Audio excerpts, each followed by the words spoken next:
కృష్ణా జిల్లా మచిలీపట్నంలో ఓ వడ్డీ వ్యాపారిని ఇంటి ముందే హతమార్చిన ఘటన స్థానికంగా కలకలం రేపుతోంది. చిలకలపూడికి చెందిన వడ్డీ వ్యాపారి రవిని కొందరు వ్యక్తులు రాత్రిపూట వెంబడించి చిలకలపూడిలోని ఆయన ఇంటి ముందే కత్తులతో పొడిచి హతమార్చారు.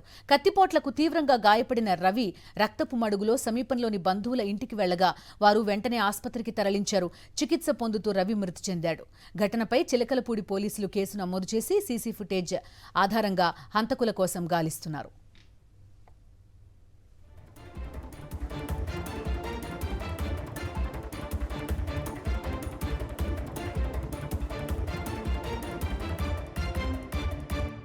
కృష్ణా జిల్లా మచిలీపట్నంలో ఓ వడ్డీ వ్యాపారిని ఇంటి ముందే హతమార్చిన ఘటన స్థానికంగా కలకలం రేపుతోంది. చిలకలపూడికి చెందిన వడ్డీ వ్యాపారి రవిని కొందరు వ్యక్తులు రాత్రిపూట వెంబడించి చిలకలపూడిలోని ఆయన ఇంటి ముందే కత్తులతో పొడిచి హతమార్చారు. కత్తిపోట్లకు తీవ్రంగా గాయపడిన రవి రక్తపు మడుగులో సమీపంలోని బంధువుల ఇంటికి వెళ్లగా వారు వెంటనే ఆస్పత్రికి తరలించారు.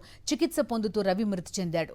ఘటనపై చిలకలపూడి పోలీసులు కేసు నమోదు చేసి సీసీ ఫుటేజ్ ఆధారంగా హంతకుల కోసం గాలిస్తున్నారు.